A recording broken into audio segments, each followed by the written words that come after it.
नाजरीन अस्सलाम वालेकुम। मैं हूं चौधरी एजाज और आप देख रहे हैं प्रोग्राम होना क्या चाहिए। नाजरीन, पहले तो मैं शुरू से ही आप सब दोस्तों का बहुत ही शुक्रगुजार हूं कि मैं 3 दिन की गैर हाजिरी के बाद 3 दिन मैंने वीडियो नहीं बनाई और इतने ज़्यादा मैसेजेस, इतने ज़्यादा पैगामात, टेलीफोन कॉल और मुझे खुद भी नहीं इतना यकीन था कि लोग इतना ज़्यादा फॉलो करते हैं और इतनी ज़्यादा अहमियत देते हैं, तो इसलिए के लिए मैं बहुत शुक्रगुजार हूँ। उसमें भी वजह ये थी कि मेरी कुछ तबीयत ठीक नहीं थी। तो सच्ची बात तो ये है कि मुझे डर लग गया कि मुझे भी कोरोना तो नहीं हो गया। तो खैर टेस्ट वगैरह किए हैं, तो अल्लाह ताला का शुक्र है आज मैं ठीक भी हूँ और रिपोर्ट्स वगैरह भी सब नेगेटिव हैं। तो चलें, लेकिन कोरोना से याद आया कि आपको पता है कि तकरीबन 1 साल हो गया है। आज 1 साल और 1 दिन, कल आज से 1 साल पहले कल के दिन चाइना से ये वबा फैली थी और इसने दुनिया को तब्दील करके रख दिया है। नाज़रीन, ये बात नहीं है कि सिर्फ पाकिस्तान, आप देखें पाकिस्तान में इसके बहुत ज़्यादा असरात मुरतब नहीं हुए एज सच, तो हमें नज़र नहीं आते, लेकिन आप यूरोप को देखें, एयरलाइन इंडस्ट्री को देखें और बहुत सारी इंडस्ट्री, तकरीबन दुनिया तब्दील करके रख दी है अभी तक, और इसके असरात दिन ब दिन बढ़ते जा रहे हैं।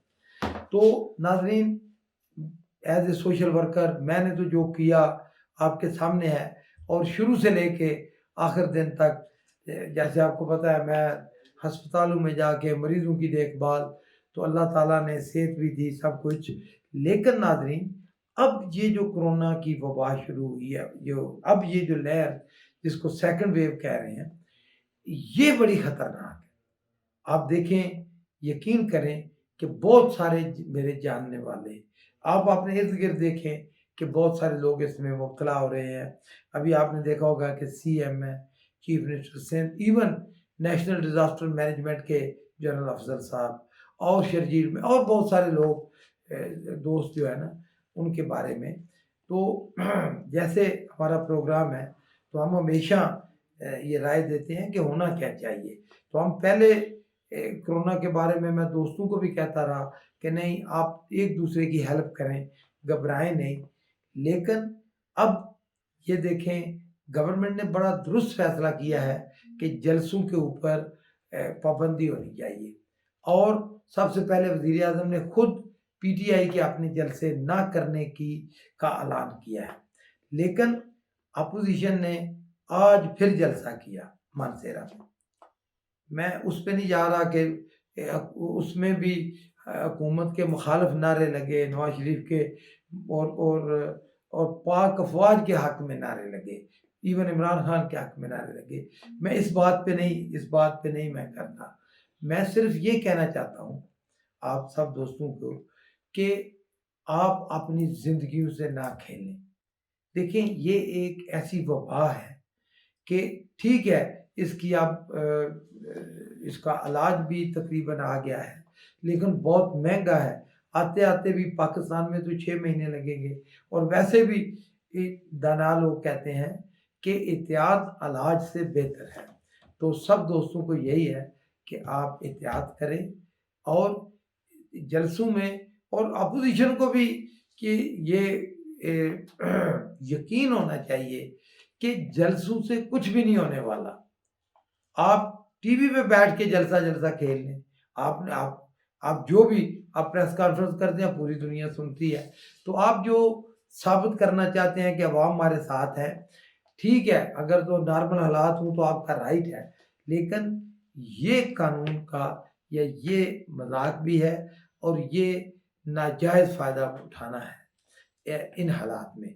तो मैं आप सब दोस्तों से ये कहूँगा कि होना ये चाहिए कि जलसे अब नहीं होने चाहिए। और मैंने तो शुरू से मैंने तो कहता हूँ कि शादी हालों के भी पे पाबंदी होनी चाहिए कि देखें, जब अंदर एक जगह पे लोग इकट्ठे होंगे तो ये वबा ऐसी है कि फैलेगी।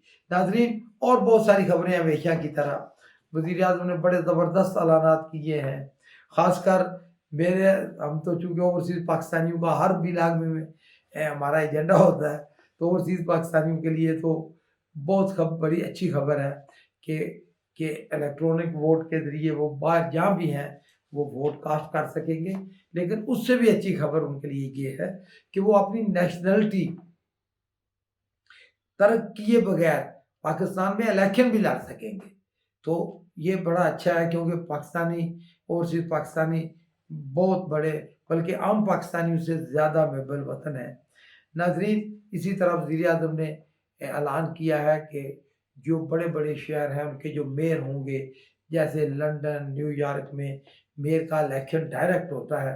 آپ اگر میرے وی لاگ کو یا سوشل میڈیا کو فالو کرتے رہے ہیں جو لوگ، تو وہ پتہ ہے کہ میرا تو 10-15 سال پہلے میں اس کے لیے باقاعدہ مہم چلائی، اور بلکہ 2005 میں تو میں نے قومی اسمبلی میں یہ بل پیش کیا تھا کہ الیکشن ڈائریکٹ ہونے چاہیے۔ بلکہ اس سے مجھے یاد آیا کہ سینیٹر کے بارے میں وزیر اعظم نے ہاتھ اٹھا کے ووٹنگ کا کہا ہے، تو اس میں اسی کے ساتھ میں یہ کہنا چاہوں گا کہ سینیٹر کے الیکشن بھی ڈائریکٹ ہونے چاہیے۔ یہ طریقہ ہی غلط ہے۔ جیسے امریکہ میں سینیٹر کے الیکشن ہوتے ہیں، اسی طرح پاکستان میں بھی سینیٹر کے الیکشن جیسے قومی اسمبلی کے الیکشن ہوتے ہیں، اس طرح ہر آدمی کو یہ ٹھیک ہے کہ ان کی تعداد جو اب تعداد ہے جو KPK کا حصہ ہے، KPK کا حصہ ہو، تو ان کی تعداد قومی اسمبلی جیسی نہیں ہونی چاہیے۔ وہ میں اس لیے کلیئر کر دوں کہ قومی اسمبلی میں جو MNAs کی تعداد ہوتی ہے وہ آبادی کے تناسب سے ہوتی ہے، یا اسی لیے کہتے ہیں کہ 60% سے زیادہ تو ووٹ جو ہوتے ہیں یا الیکشن کا فیصلہ وہ پنجاب سے ہوتا ہے۔ لیکن سینٹ اس سے مختلف ہے۔ سینٹ میں ہر صوبے کے یکساں ووٹ ہیں۔ مثال کے طور پر پنجاب کے اگر 22 ہیں تو KPK کے بھی 22 ہیں، حالانکہ MNA KPK کے بہت کم ہے پنجاب سے۔ تو اسی طرح آپ نے دیکھا بلوچستان سے 2-3 MNA سے بھی MPA سے بھی ایک سینیٹر بن جاتا ہے۔ تو میں کہنا یہ چاہتا ہوں ہونا کیا چاہیے کہ سینٹ کے الیکشن ڈائریکٹ ہونے چاہیے۔ تو ہاں تعداد اتنی ہو کہ جیسے 22 سینیٹر بلوچستان سے آئیں، 22 ہی KPK سے، 22 ہی سندھ سے، 22 ہی پنجاب سے، اور اگر کوئی اور صوبہ بنے جیسے کہ ہمارا آئین کہتا ہے۔ لیکن ہاتھ اٹھا کے وزیر اعظم صاحب اس سے میں اختلاف کروں گا۔ میں دیکھیں اس طرح تو پھر یہ ٹھیک ہے کہ اس میں آپ کے اس پوائنٹ میں بڑا وزن ہے کہ اس سے ہارس ٹریڈنگ یا وہ لوگ جو MPA یا MNA جو ووٹ بیچتے ہیں اس کا ازالہ ہو جائے گا۔ لیکن آپ دوسری طرف دیکھیں کہ اس سے بہت بڑا نقصان ہوگا۔ نقصان کیا ہے کہ اس طرح تو پھر جو نمائندے ہیں ان کی تو کوئی حیثیت ہی نہیں رہ جائے گی۔ وہ تو پھر جو بھی پارٹی فیصلہ کرے گی سارے، وہ تو ایک مشین، پھر تو کسی کی ضرورت ہی نہیں ہے کہ پھر تو ایک جو فیصلہ ہو گیا سب، پھر نہ اس کی ضرورت رہے گی۔ کیونکہ جمہوریت کا اصل جو حسن ہوتا ہے وہ تو ہوتا ہی ڈیبیٹ ہے۔ تو جب آپ پھر ڈیبیٹ کریں، آپ کھل کے بات کریں، آپ اپنی مرضی سے، تو پارٹی کو اپنے سینیٹر کے اوپر اعتبار ہونا چاہیے۔ تو یہ میرا ذاتی پوائنٹ ہے، میں کہنا چاہتا تھا۔ تو جیسے میئر کے الیکشن ڈائریکٹ ہیں، ان کے الیکشن بھی ڈائریکٹ ہونے چاہیے۔ تو اسی طرح اور بہت اچھی خبر یہ آئی کہ جیسے وزیر اعظم صاحب نے یہ تجویز دی کہ الیکٹرانک ووٹنگ، یعنی کہ جدید ترین ٹیکنالوجی کا استعمال، اس میں بالکل یہی ہونا چاہیے۔ لیکن میں کہوں گا وزیر اعظم صاحب ہونا تو یہی چاہیے کہ زیادہ سے زیادہ ہم جدید ترین ٹیکنالوجی کا استعمال کریں، لیکن ہوگا وہی جو ہارے گا۔ ابھی ٹائم لگے گا، خاص کر یہ اپوزیشن تو کبھی نہیں مانے گی، لیکن آپ کی اسپرٹ جو وزیر اعظم کی ہے وہ بڑی زبردست ہے۔ اس کے بعد ناظرین بہت زیادہ خبریں ہیں لیکن ولاگ لمبا ہو جائے گا۔ جیسے ٹرمپ نے اعلان کیا ہے کہ وہ اپنی صدارت الٹیمیٹلی، وہ کہتے ہیں نا کہ الٹیمیٹلی اس نے مان ہی لیا کہ میں وائٹ ہاؤس خالی کروں گا۔ तो उसने ये कहा है कि मैं लेकिन अब रिश्तेदार छोड़ने से पहले इराक से और अफगानिस्तान से सारी अफवाज वापस। बहुत अच्छी बात है। ये तो हम मुसलमानों का तो मुतालबा ये है। ये तो ट्रंप चलो जाते जाते कोई तो अच्छा काम कर रहा है, लेकिन इससे भी बड़ी खबर ये है कि हमारे वजीर आजम अफगानिस्तान जा रहे हैं। ये नाज़रीन बहुत बड़ा ब्रेक थ्रू है। आप देखें ना, इंडिया, और वो भी अशरफ गनी ने। तो पाकिस्तान की अहमियत का आपको इससे अंदाज़ा हो जाना चाहिए कि पाकिस्तान कितना अहम है, कि जाने के बाद पाकिस्तान का रोल बहुत वाइटल होगा। बात लंबी हो जाएगी, लेकिन आप देखें इंडिया की सारी डिप्लोमेसी फेल होती जा रही है। इंडिया की अफवाज का मोराल अगर देखें आप, तो वो इतना है कि खुदकशियाँ हो रही हैं।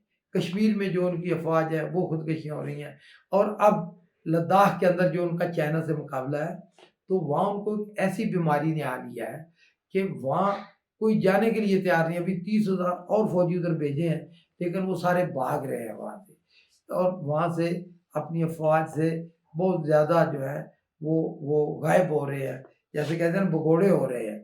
तो और इसके साथ ही अगर ये खबर मैं ना दूं, तो वैसे तो इसके लिए मैं अलहदा व्लॉग बनाना है कि नाज़रीन, कि अब इंडिया को पता चला है कि चाइना के पास ऐसे ऐसे खुफिया हथियार हैं कि जो दुनिया में किसी के पास नहीं है।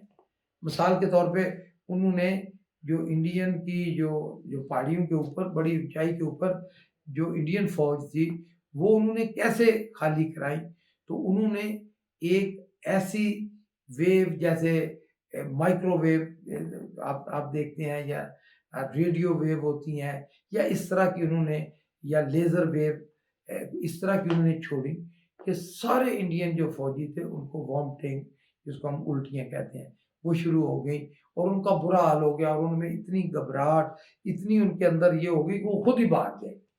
तो नाजरीन, ये तो वो था कि दुनिया में क्या हो रहा है, और पाकिस्तान में अच्छी खबरें आ रही हैं।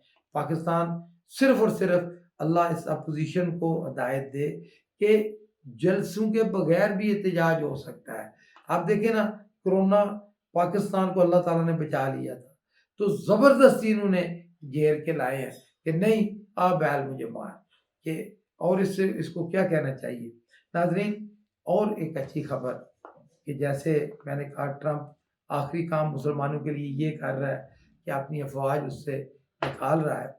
तो जमाइमा खान, जो हमारे वज़ीर आज़म की पहली वाइफ हैं, उन्होंने बड़ा ज़बरदस्त ट्वीट किया है। उन्होंने एक CNN का एक बड़ा ही अच्छा एक रिपोर्टर है, एंकर है, उसने वो इतना, जब उसको जो बाइडेन की जीत की खबर CNN में पहुंची, तो वो इतना जज्बाती हुआ कि उसकी आंखों से आंसू आ गए। उस CNN के रिपोर्टर की, मुझे नाम नहीं, बस मैं मिस कर रहा हूँ। तो उसका ट्वीट किया है जमाइमा ने कि देखें, मुसलमानों को और कालू को जो अमेरिका में बसते हैं, कि अब ये नहीं सोचना चाहिए, अब अल्लाह ने इससे एक ऐसा, कि अमेरिका में कोई ऐसा सदर वाइट हाउस में बैठा है जो मुसलमानों से और कालू से नफरत करता है। अब ये फजा तब्दील हो गई है, जो बाइडन के आने से ये तब्दीली आ गई है। ये बड़ी अच्छी खबर है नाजरीन। इसके अलावा बहुत खबरें हैं, लेकिन व्लॉग लंबा हो गया है। फिर मिलेंगे। आप अपना ख्याल रखें, और इस चैनल को ज़रूर सब्सक्राइब करें, ताकि बर वक्त तमाम ताज़ा तरीन खबरें, तजज़िये आप तक पहुँचते रहें। शुक्रिया।